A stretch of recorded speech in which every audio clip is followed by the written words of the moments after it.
Thank you, Richard. I want to thank everyone for showing up this morning after a wonderful night. Thank you, Arnaud, for organizing the event. There was plenty of open access libations, and there were no APCs charged. So I want to introduce the commentary of our panel and hopefully entice some questions from all of you about the topic of article sharing networks. I was asked by the CEO of STM, Michael Mabe, your opening chair yesterday, to put together a small working group to discuss this topic and look at how we might engage with a very open consultation with the wide variety of stakeholders that are interacting with these networks, readers, authors, publishers who provide the content, librarians who share the content.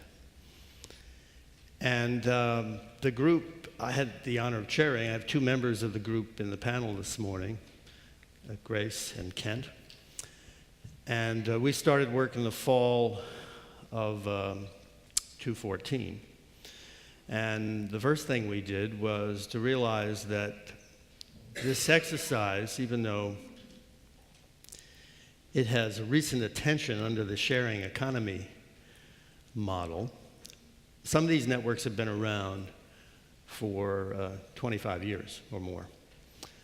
We identified 40-some of these networks. Some are owned and operated by publishers. Some are independent publishers.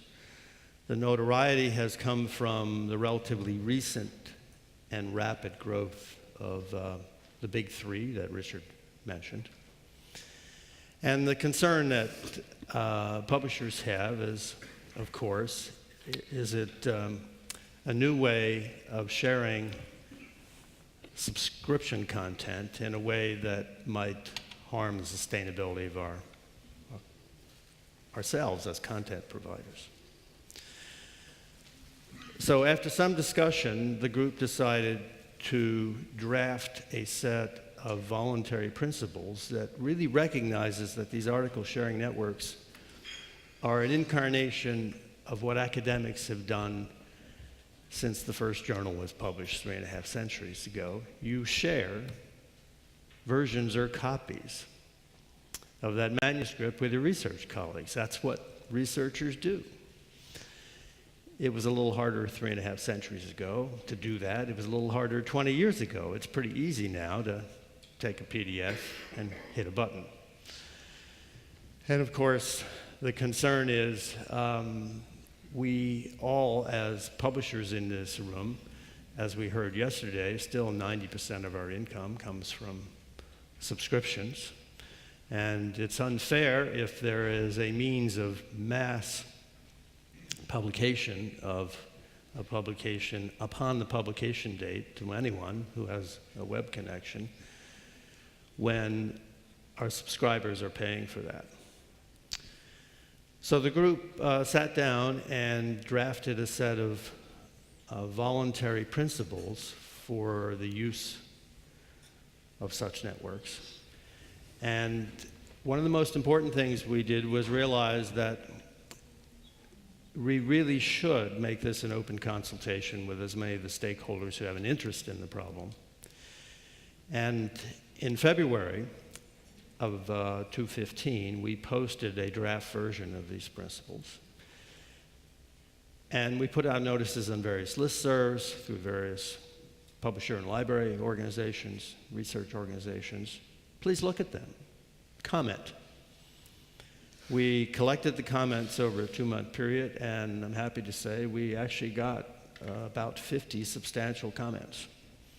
And our group sat down, went through them, analyzed them, and incorporated quite a few of the comments into a revised version, which we posted last August. And that website that is on the screen there describes the entire process of our original version, the changes we incorporated, why we incorporated those changes, plus some basic FAQs about what these networks are and how they are used. And then we also asked for organizations to endorse the voluntary principles. So what's happened since we posted? There are about 20 organizations that have endorsed the principles, again, from publishers that own networks and from other network owners. We encourage all of you to look at the principles and see if your organization finds them a reasonable starting point.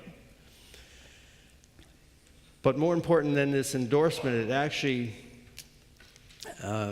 instilled some changes in publishers.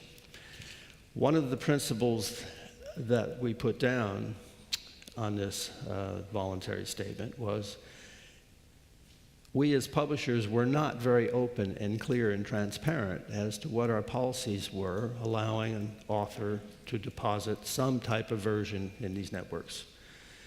We focused on private sharing within research collaborations. We were not too prescriptive in what we meant by a private group.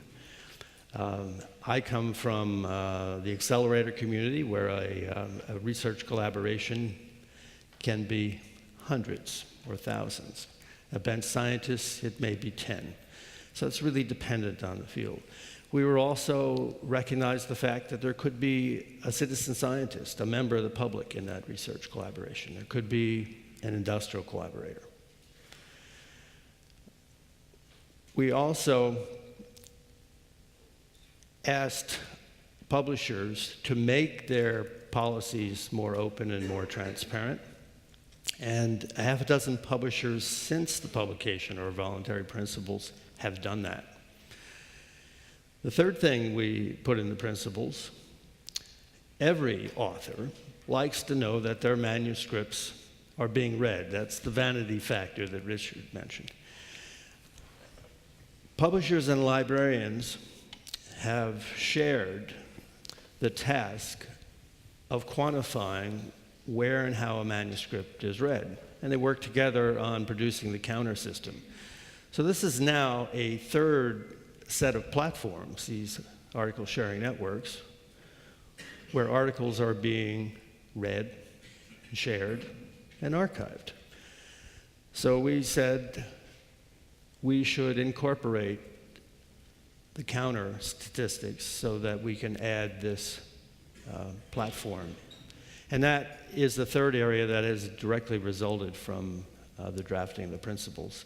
Working group has started, and this working group is working not in an island, it's working with NISO and Crossref to add appropriate layers of metadata to tag articles, so it's very clear that an article version can be put in a certain platform, and also to allow the counter system to be extended.